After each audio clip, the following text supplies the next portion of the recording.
सकती हैं, और वही कॉन्सेप्ट इस रूल में जो है वो पाया जाता है, और आपके सामने जो है ये टॉपिक है। तो अब पढ़वाते हैं जी, अवैध साहब पढ़े।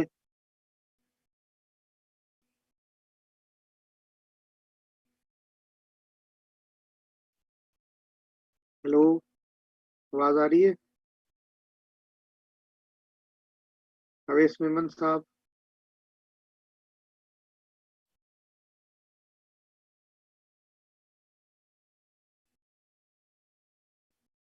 यस सर, आवाज आ रही है जी पढ़े। जी। Expresso unus est exclusive altevis. Hmm. It is a settled rule of statutory construction that the express mention of one person, thing, or consequence implies the exclusion of all others. To state a thing expressly ends the possibility that something inconsistent with it is implied. This is known as the rule of expresso unus est excluso alteris. Latin for a express for to express one thing is to exclude the other. It is applied where a statutory proposition might have covered a number of matters, but in fact mentions only some of them. In such cases, those matters which are left unmentioned are taken to be excluded from proposition. एक minute, यहाँ तक बात clear है? Clear? बाकियों को clear है? Sir आप कहना मैं एक मिसाल दे दूं एक? बिल्कुल दे दें, मिसाल दे दें ताकि सबको समझ में आ इसकी जाए, फिर माना हम भी ये एक है कि मिसाल देंगे। अगर कोई एक्सप्रेस थिंक है तो मतलब कि वो दूसरी चीजों को एक्सक्लूड करता है। For example, under article 45 of the constitution president के पास पावर है कि पार्डन ग्रांट करे। अभी एक्सप्रेसली प्रेसिडेंट के बारे में लिखा हुआ है, इसके मतलब कि कोई और ये पावर एक्सरसाइज नहीं कर सकता। सही है। और एक और मिसाल मैं आपको दे दूं, फॉर एग्जांपल अंडर आर्टिकल 92 और 92 और 93, ठीक है, इसमें है कि प्राइम मिनिस्टर के पास 5 एडवाइजर होंगे, ठीक है ना। अभी उस आर्टिकल में ये बात लिखी हुई है कि भाई जो आर्टिकल 57 में कंडीशंस है वो अप्लाई होंगी। अभी आर्टिकल 57 में है कि भाई ये पार्लियामेंट्री प्रोसीडिंग्स में पार्ट जो है ले सकेगा, मगर इसके ऊपर जो है मगर वो वोट नहीं कर सकेगा। अभी क्वेश्चन ये आया है कि क्या ये पार्लियामेंट में बिल मूव कर सकता है? तो सवाल तो ये बनता है, अगर एक्सप्रेसली कॉन्स्टिट्यूशनल मेंशन है। इंटरप्रिटेशन, जी जी सर। मैं यही कह रहा हूँ कि सवाल ये बनता है कि क्या एक्सप्रेसली मेंशन है या नहीं है। नहीं, हाँ मैं इस बात पे आ रहा हूँ ना, मैं इस बात पे आ रहा हूँ। तो अभी कॉन्स्टिट्यूशनल इंटरप्रिटेशन का एक रूल जो कि अभी आप भी पढ़ा रहे हो, उसमें ये है कि अगर कोई एक्सप्रेस एम्बार्गो होता है तो मतलब कि वही होगा और कोई एम्बार्गो नहीं होगा। तो जैसा कि सिर्फ ये बात लिखी कि वोट नहीं कर सकेगा, इसके मतलब कि सिर्फ वोट नहीं कर सकेगा, बाकी पार्लियामेंट्री डिबेट में जो है हिस्सा लेना, उसके बाद बिल मूव करना, ये काम वो कर सकेगा। मुझे इसमें से ये बात समझ में आई है। एक और बात मैं आपको मिसाल दे दूं, लेट्स से कि कोई एक मिनट रुक जाए जरा, एक मिनट रुक जाए, कोई जनरलाइज से एग्जांपल दे ना, तो वो बात क्लियर भी ज्यादा होती है। क्योंकि अमूमन ये होता है कि लॉ, फिर जब तक लॉ की आप लैंग्वेज नहीं पढ़ते उस वक्त तक क्लैरिटी नहीं आती है। तो व्हाट आई वांट इज कि आप कोई जनरलाइज में से एग्जांपल दे, ताकि जो है, ताकि आपको भी समझ में आ जाए। क्योंकि मैं तो जो एग्जांपल देने वाला हूँ वो जनरल लाइफ की एग्जांपल है। तो अगर आपको आती है कोई तो आप दे दें। सर कोई जनरल है? लाइफ की एग्जांपल तो आप सिंपल सेंस में ये ले लें। लेट सपोज, चीजों को थोड़ा सिंपल कर देते हैं, ठीक है। लेट सपोज एक कंप्लीट फैमिली है, ठीक है, हम्म। और उनमें एक रूल है कि भाई जो खर्ची है वो सिर्फ अबू देंगे, वो अबू देंगे, खर्ची है हम्म। वो अबू देंगे। अभी अगर लीगल माइंड वहां पर होंगे तो उसका मतलब ये है कि अबू का मेंशन नहीं, तो उसका मतलब है खर्ची अम्मी नहीं देगी, कोई और नहीं देगा, सिर्फ अबू देंगे। हम्म। तो उसका ये इसमें दो एग्जांपल्स और ले, दूसरे भी समझने देखें आप। जैसे आप सारे क्लास में, और क्लास में से किसी को कहा जाए, या दो चार लोगों को पर्टिकुलर नाम लेकर कहा जाए कि आप लोग क्लास छोड़ के चले जाएं, या आप दो चार लोगों के नाम असाइनमेंट एक लगा दिया कि इस पूरी क्लास में से mister Awais, mister Ehsanullah, mister Azhar, mister Ejaz, इनके गिर्द इनके ऊपर ये जिम्मेदारी है कि ये सो एंड सो टास्क करेंगे। नाम तो इन चारों का लिया है ना, तो एक्सप्रेसली तो इनको कहा गया, तो by implication all remaining students are excluded from this proposition. ठीक है। हाँ सर, जैसे आर्टिकल 175A में है कि भाई सुप्रीम कोर्ट के लिए जो नॉमिनेशन आएगी वो चीफ जस्टिस से आएगी, और हाई कोर्ट से nomination respective chief justice of the high court से आएगी। तो उसका मतलब कि कोई और ये नॉमिनेशन नहीं कर सकता कानून के मुताबिक। मगर मतलब कि वैसे तो आपको पता है इनफॉर्मली ये होता है, बार काउंसिल से भी नेम लेते हैं, कोई नेम इंटेलिजेंस एजेंसी से भी आ जाता है, मगर कानूनी तौर पर आईनी तौर पर वो नाम कहाँ से आता है? चीफ जस्टिस से आता है कि भाई इस बंदे को नॉमिनेट करो टू बी अ जज ऑफ दिस कोर्ट। तो उसका ठीक मतलब है, कि आइन की नजर में कोई और ये काम नहीं कर सकता। सही। ये एग्जांपल सबको क्लियर हो रही है? हेलो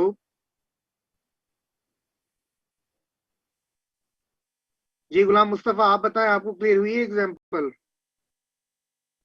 ठीक है। और गर्ल्स में से पूछ लें जी, फिजा आप बताएं, आपको क्लियर है?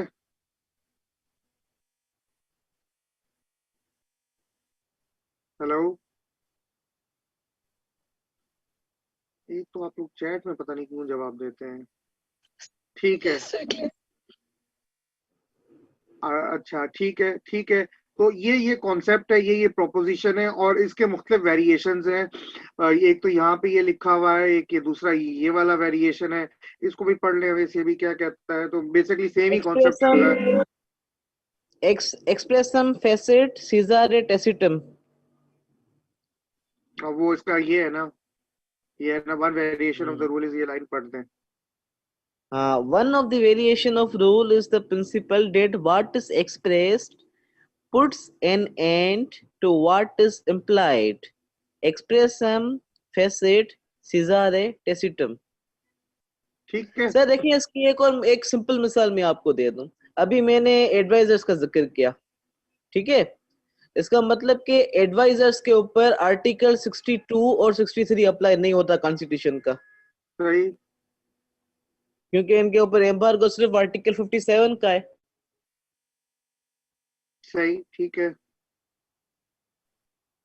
हाँ, example an Intpro Properties UK Limited versus Sawwell. It was alleged that a private dwelling occupied by a financial counselor at the French embassy in London was subject of diplomatic immunity as being premises of the mission. The definition of this phrase in Article 1 of Vienna Convention on Diplomatic Relations 1961 is the buildings or part of buildings and the land ancillary thereto, irrespective of ownership, used for the purpose of mission, including the residence of head of the mission. It was held that a specific mention of head of mission made it clear that residents of other members of mission could not form part of premises of mission. ये clear हुई है example?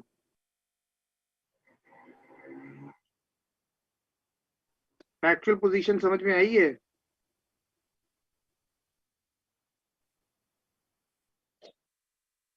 क्या समझ में आया है, बताएं।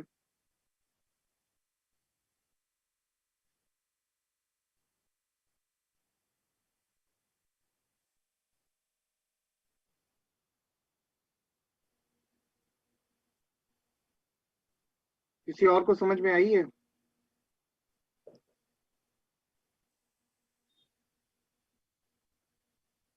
अच्छा, चले ये बताएं, डिप्लोमेटिक इम्यूनिटी क्या होती है?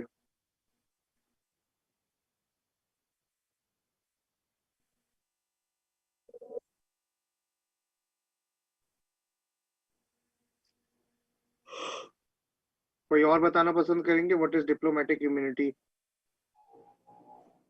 सर मैं बताऊं? जी बताएं। सर डिप्लोमेटिक इम्यूनिटी मतलब कि वो इम्यूनिटी जो कि आपको कानून दें कि आप अपना जो काम है वो सही तरीके से कर सके। फॉर एग्जाम्पल, जो डिप्लोमेटिक प्रीमिसेस होते हैं they are not subject to the jurisdiction of receiving state. Pakistan में अगर यूके की एम्बेसी है तो पाकिस्तान यूके की एम्बेसी के ऊपर जुरिस्डिक्शन एक्सरसाइज नहीं कर सकता, क्योंकि यूके की एम्बेसी पाकिस्तान की जुरिस्डिक्शन से इम्यून है। इन अदर वर्ड्स, अगर कोई भी क्राइम होता है यूके की एम्बेसी के अंदर तो वो प्रोसिक्यूट होगा in the UK, not in Pakistan, क्योंकि वहां पर यूके की जुरिस्डिक्शन है। They are immune. What was otherwise crime, वहां पर क्राइम नहीं होगा। ये समझ में आई बात आपको?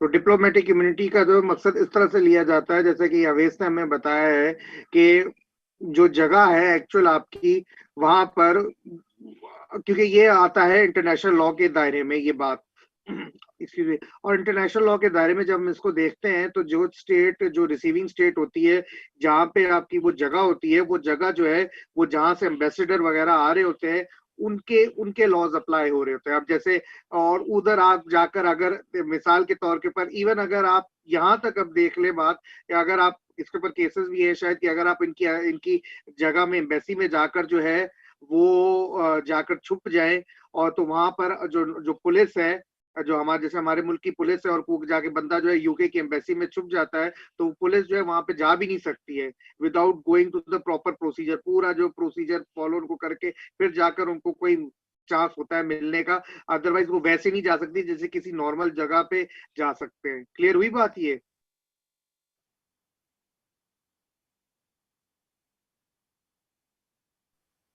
जी जी, वो बताए, आप बताए उसमें, आप बताए ना सबको क्या हुआ था उसमें।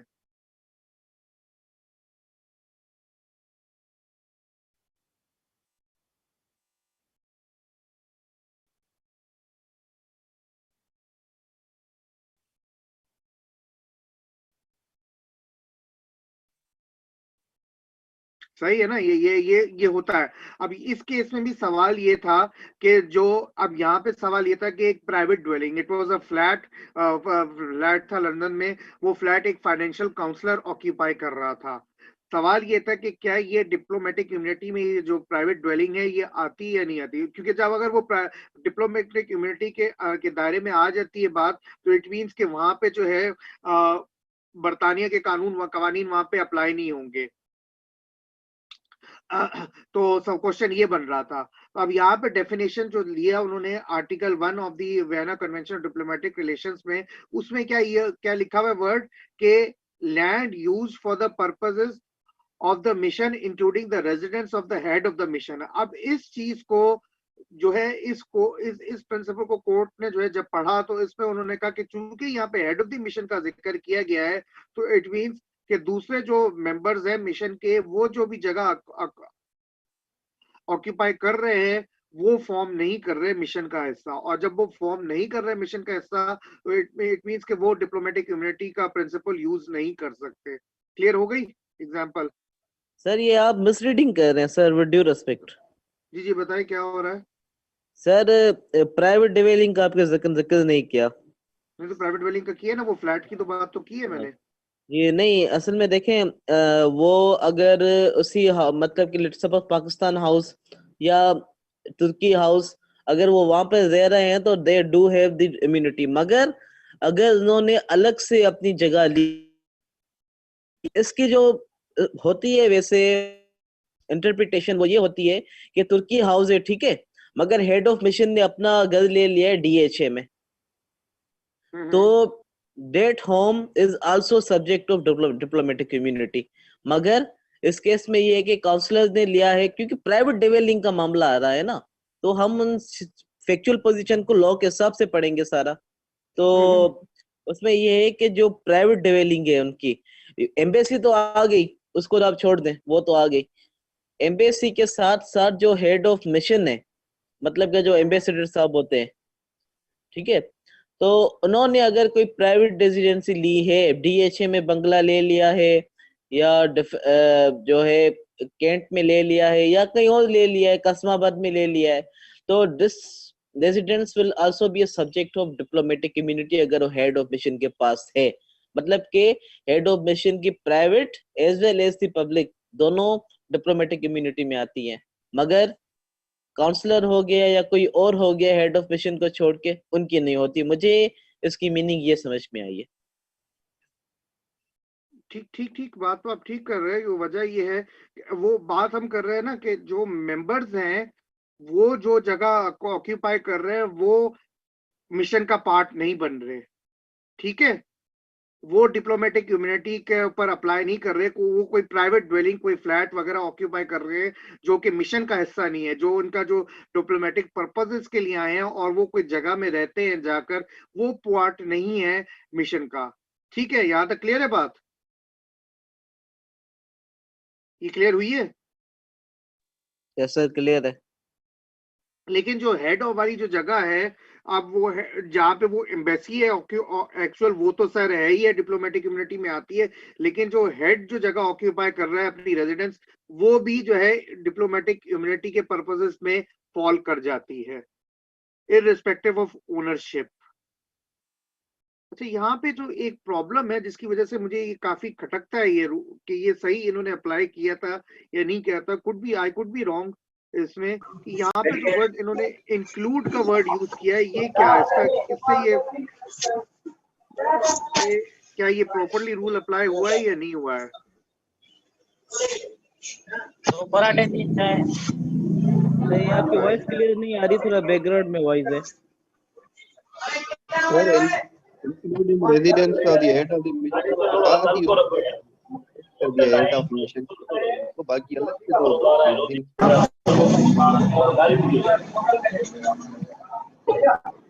मुझे ये नहीं पता चल रहा है कि पराठों की आवाज कहाँ से आ रही है।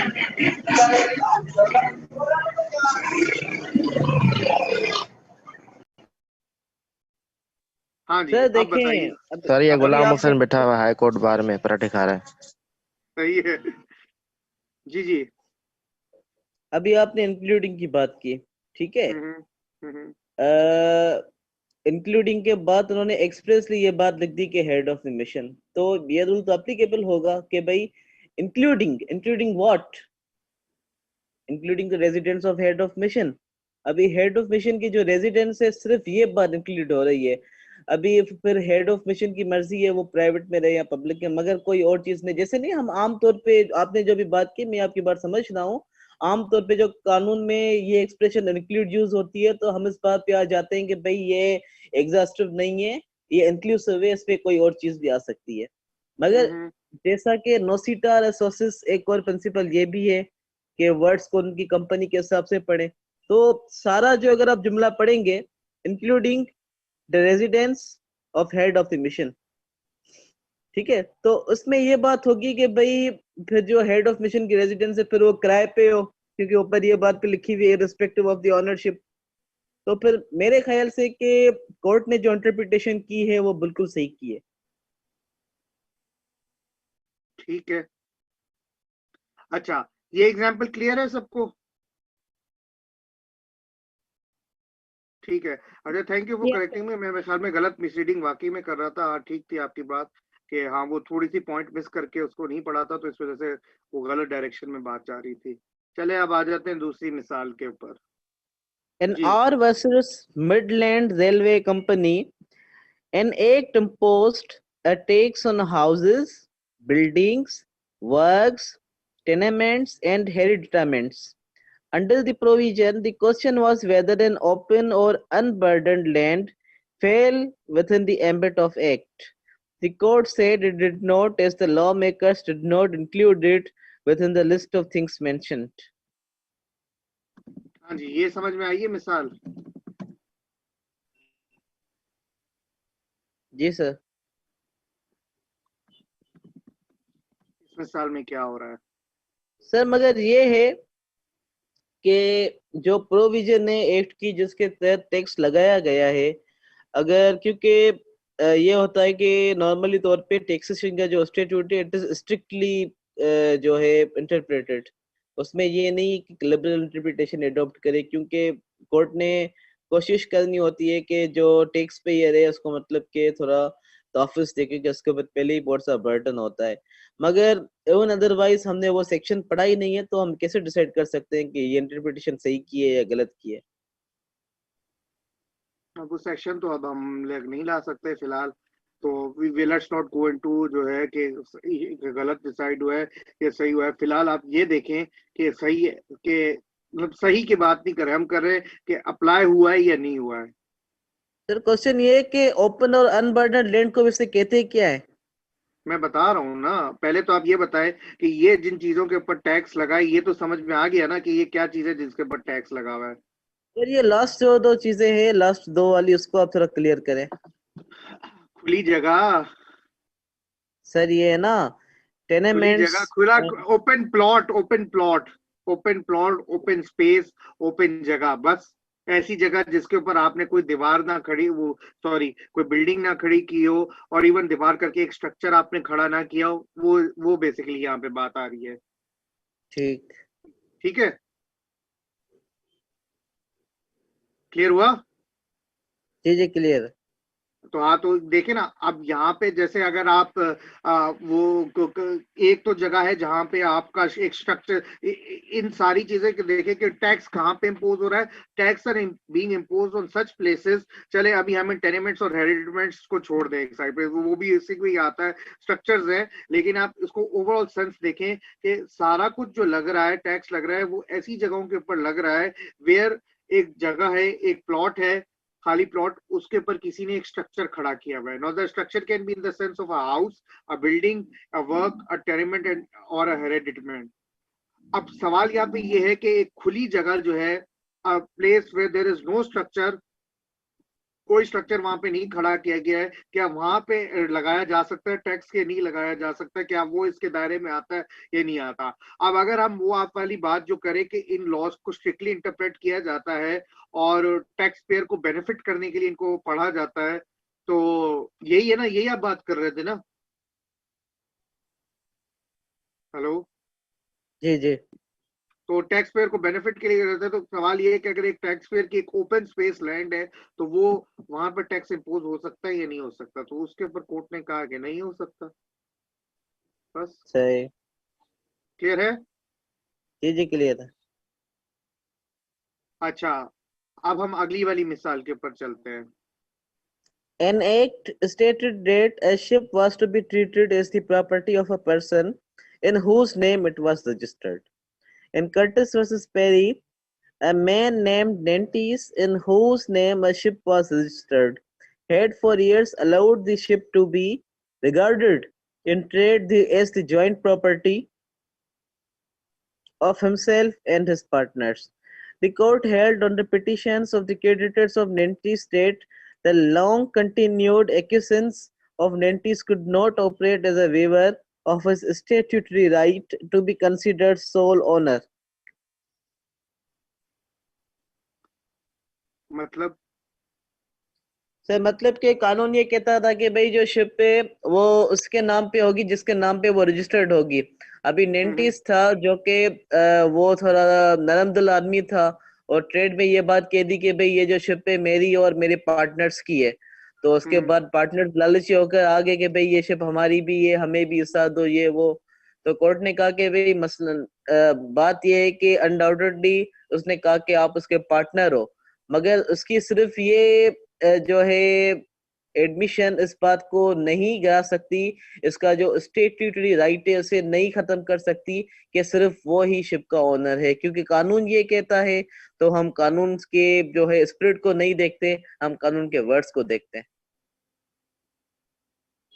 ठीक है, बात तो सही है, बात यहाँ तक सही है।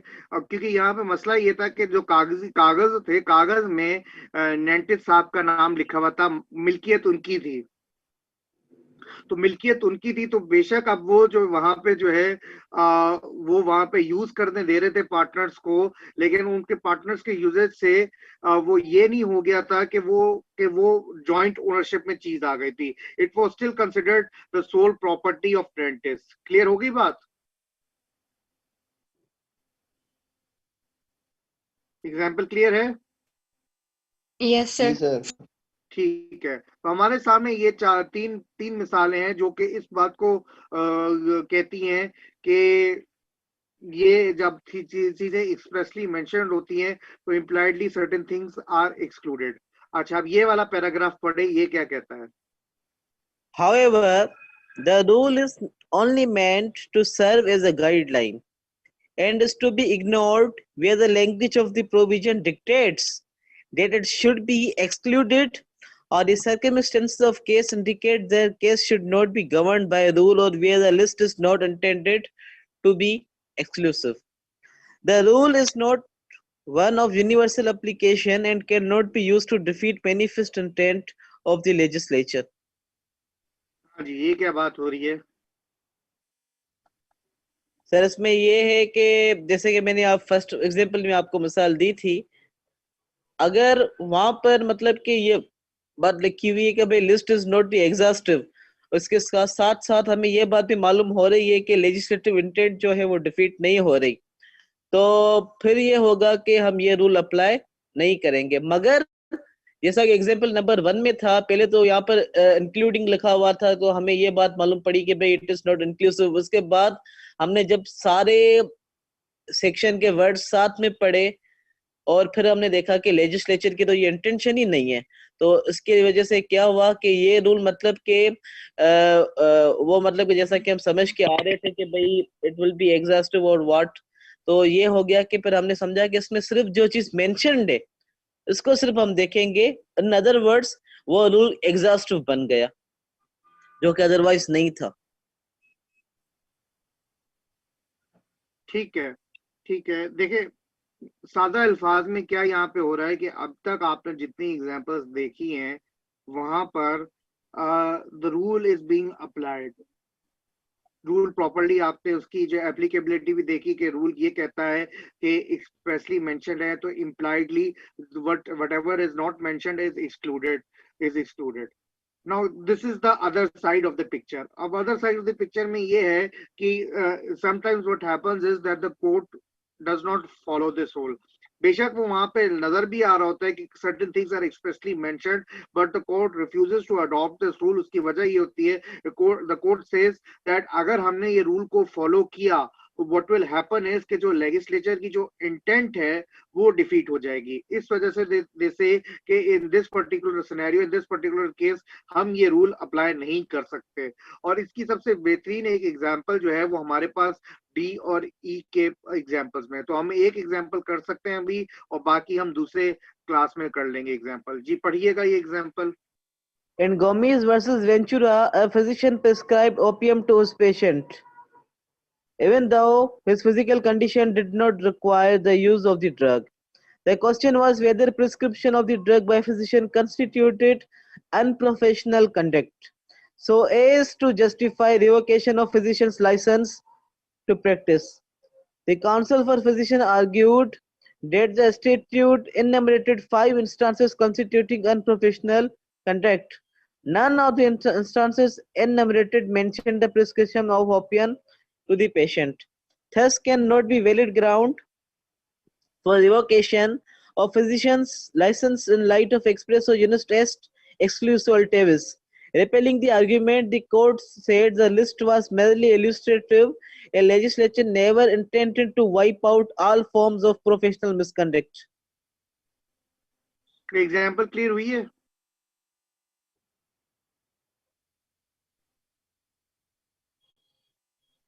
हेलो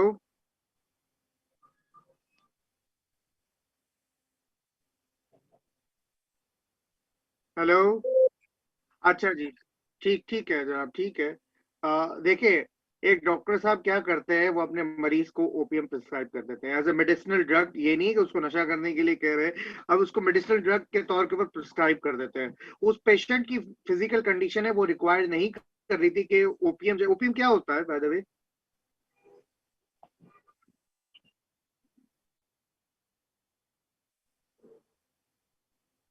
क्या बोलते हैं? अफीम सर। ओपियम को ओपियम बोलते हैं, तो ओपियम तो उर्दू में क्या बोलते हैं? अफीम अफीम सर। अफीम, अच्छा अच्छा। अब ये यहाँ पर क्या हो रहा है कि ये डॉक्टर साहब ने ये काम कर दिया। अब डॉक्टर साहब के ऊपर क्वेश्चन ये आ रहा था, कुछ सवाल ये पैदा हो रहा था कि क्या ये जो उसने जो प्रिस्क्राइब किया है ये ओपियम जो है, does it fall within the ambit of unprofessional conduct or not? क्योंकि ये काम जो उसकी पेशेंट की हालत ऐसी नहीं है और आप उसको प्रिस्क्राइब करेंगे, ये क्या है? तो अब जो सर, ये तो वकील बेहोश साहब थे, करने के लिए इस्तेमाल करते हैं ना, जी ये तो बेहोश करने के लिए इस्तेमाल अरे करते छोड़ो हैं। उसको छोड़ो, बेहोश करने वाली बात को छोड़े, जरा एग्जांपल समझ ले, फिर हम बात कर लेंगे कि मेडिकल प्रैक्टिस में क्या होता है।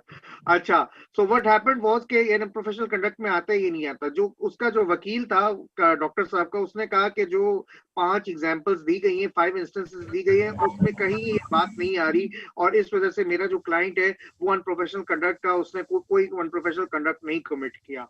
तो कोर्ट ने कहा कि आप जो रूल अप्लाई कर रहे हैं वो एक्सप्रेसिव यूनिस वाला रूल अप्लाई कर रहे हैं, तो अनफॉर्चुनेटली वो रूल इस केस में एप्लीकेबल नहीं है, क्योंकि कोर्ट का कहना ये था कि जो वहां पे जो लॉ में जो दी गई हैं 5 इंस्टेंसेस, वो मेरली एग्जांपल्स के तौर के पर दी हैं। उसके अलावा भी कई ऐसी चीजें हैं जो कि अनप्रोफेशनल कंडक्ट में आ सकती हैं। तो इस केस में कोर्ट ने एक्सप्रेसो यूनिस अल्टेरियो एक्सक्लूसिव वाला जो रूल है वो अप्लाई करने से इनकार कर दिया था। क्लियर हो गया बात? जी क्लियर। ठीक है, इसको यहां तक रखते हैं because we have 2 minutes remaining. और अब हम बात करते हैं अवेश साहब जो मेडिकल प्रैक्टिस में जो बात कर रहे थे उसके हवाले से बात करें। जी अवेश साहब। सर, वो नहीं, मेडिकल में जो ये होता है कि भाई मतलब कि ऑपरेशन करना होता है या क्या, तो पहले बेहोश करते हैं पेशेंट को, तो ये ऑप्शन तो उसके लिए इस्तेमाल करते हैं ना, वो तो एनेस्थीसिया एनास्थीसिया, पता नहीं क्या बोलते हैं उसे। होता है वो। उसमें क्या होता है वो तो मुझे भी नहीं पता है क्या होता है। किसी के यहाँ पे कोई डॉक्टर वॉक्टर बैठे हैं जो सर बता सके सर हमें? एनेस्थेसिया मेडिकल पढ़ के आए किसी होंगे पेशेंट सर। को नहीं करती तो उसको ओपीएम भी देते हैं। अच्छा, सर जो ड्रग एडिक्ट होते हैं ना, उनको एनेस्थेसिया नहीं चढ़ती, आप उनको जितनी भी लगा दे, मैंने केसेस देखे हैं ऐसे। एनेस्थेसिया हाई डोजेज भी उनको नहीं चढ़ता, फिर उनको जैसे ये ओपीएम वगैरह होती है, चर्स वगैरह जिन पे वो एडिक्ट होते हैं, वो उनको थोड़ा वो जो पेन सेंसेशन होता है उनका वो कम कर देती है। सर, राफी का अपना भी एक्सपीरियंस है इसमें। सही है, सही है, ठीक है। तो ओ, यहाँ तक ये, जी बताइए।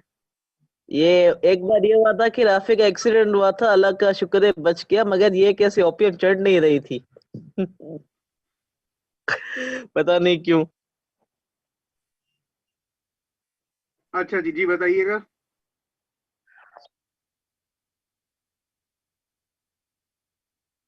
अरे खुदा के बंदे गुलाम मुस्तफा, आप स्टडी ग्रुप में देख तो लें दोबारा जाकर, मैंने रखा है वहां पे।